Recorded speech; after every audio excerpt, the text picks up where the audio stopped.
In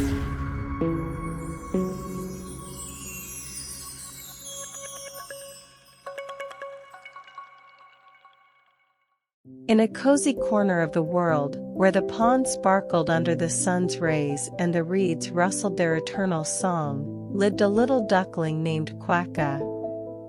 She was the most curious of all the ducklings in her family. While her brothers and sisters frolicked in the water, chasing small fish and quacking carelessly, Quacka often froze, tilting her head back, and gazed into the boundless blue sky.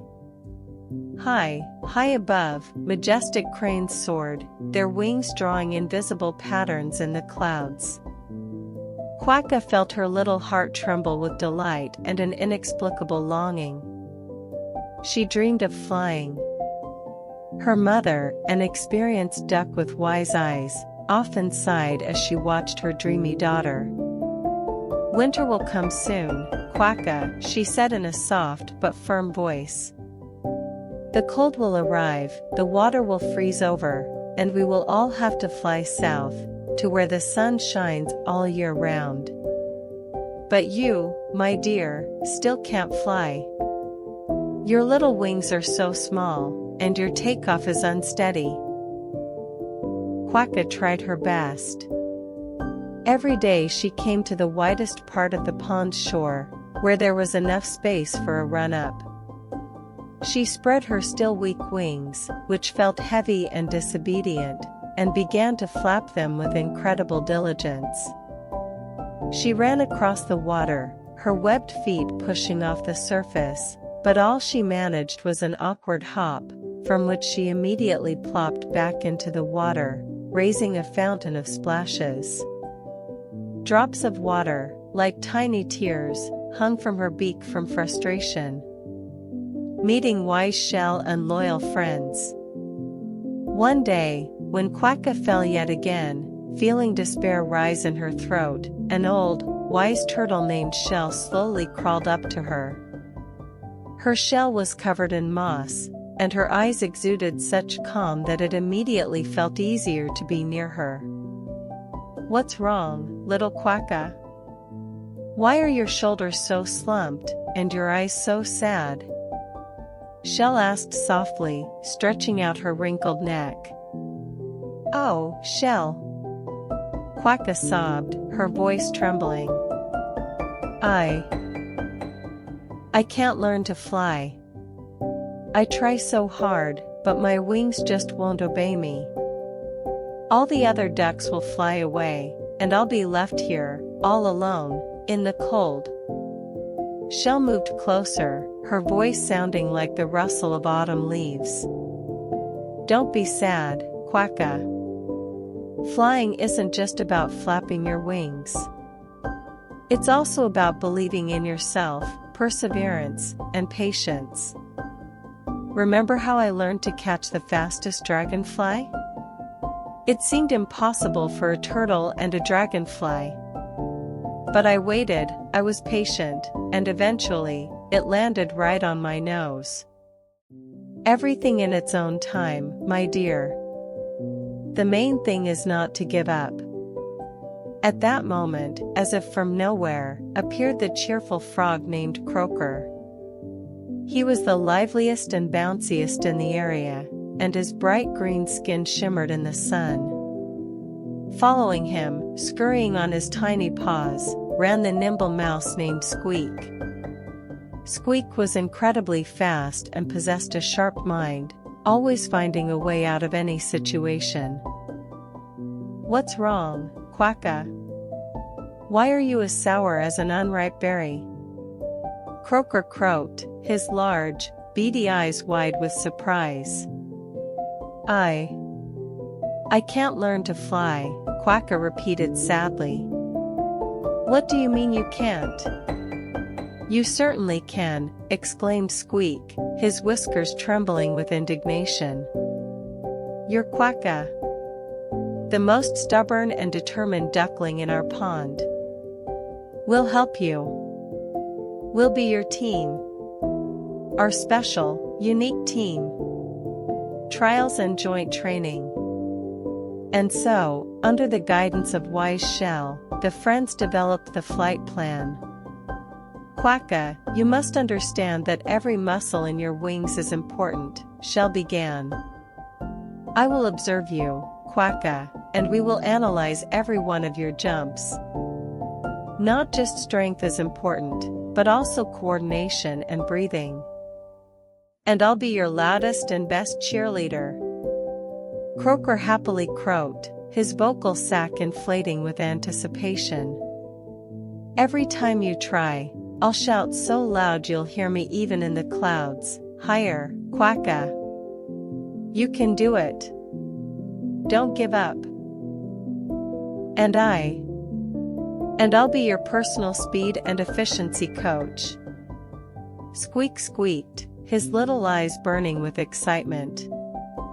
I'll time your takeoffs, measure the length of your flights, and tell you how to make them more efficient. And I'll also make sure you don't forget about your feet. The days flew by quickly, filled with laughter, attempts, and hard work. Mornings began with exercises. Quacka performed drills that Shell devised to strengthen her wings and legs. Then came the main training, the run-up and the attempt to take off. Sometimes, when a strong crosswind blew, seeming to deliberately try to knock Quacka off her feet, the duckling felt utterly despairing. She would fall, and her wings ached as if they'd been scalded. I can't, friends. The wind's too strong. I'm just not meant to fly, she would say, trying to catch her breath.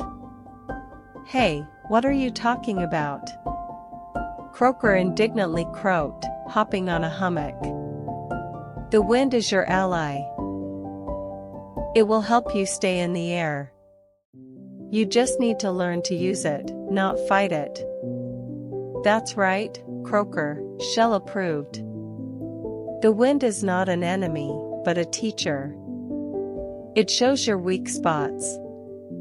Try to feel it, Quacka. Don't go against it, but glide with it. Imagine it carrying you on its strong shoulders. Squeak, meanwhile, brought her the ripest berries and the juiciest worms to keep her strength up. Here, Quacka, eat up. You need energy. Remember how you helped me find my way home when I got lost in the tall grass? You didn't abandon me then, he squeaked, carefully nudging the berries toward her beak. Quacka learned not only to fly, but also to be patient, believe in herself, and listen to her friends. She learned to feel the wind, to understand how it could help her. She stopped fearing falls, knowing that her friends would always help her get back up. Winter's approach and a new challenge. Time flew by relentlessly. Mornings grew colder, and the first yellow leaves appeared on the trees.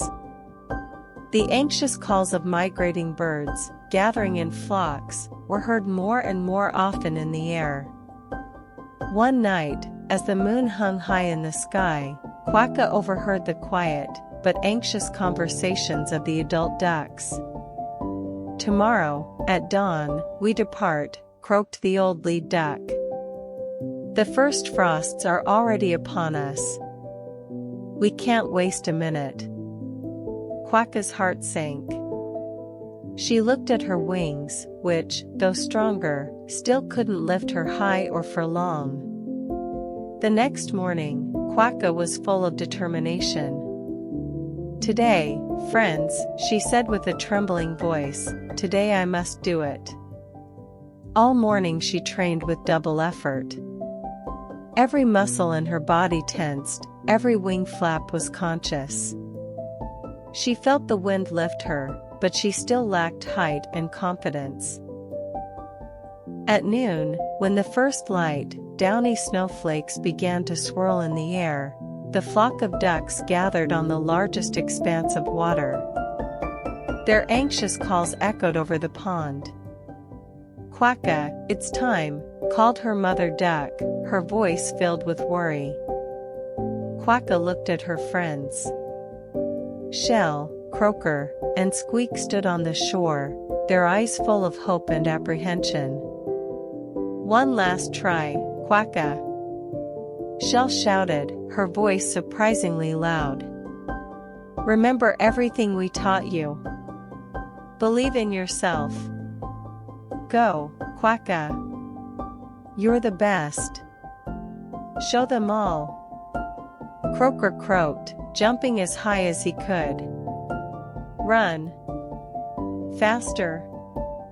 You can do it." Squeak squeaked, urging her on. Quacka took a deep breath.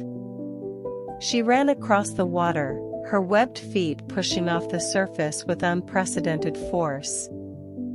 She flapped her wings, feeling a wave of determination rise within her. She lifted off. At first, it was only a few centimeters, then a meter. She felt the wind lift her, carry her. She glided through the air, her body weightless. She was flying. A joyful cry escaped her beak. She circled above the pond, her movements not yet perfect, but she was airborne. Her friends on the shore cheered, their cries mingling with the sound of the departing flock's wings. Quacka caught up with her flock and flew south with them, to the warm lands. She knew that without her loyal friends, wise Shell the turtle, cheerful Croaker the frog, and nimble Squeak the mouse, she would never have been able to achieve her most cherished dream. That's the story, little one. Remember that perseverance and self-belief are very important, but even more important are friendship and the support of loved ones. If you believe in yourself and have true friends, you can overcome any difficulties and achieve your most cherished goals, even if they seem impossible. Good night. I hope this story brings you sweet dreams.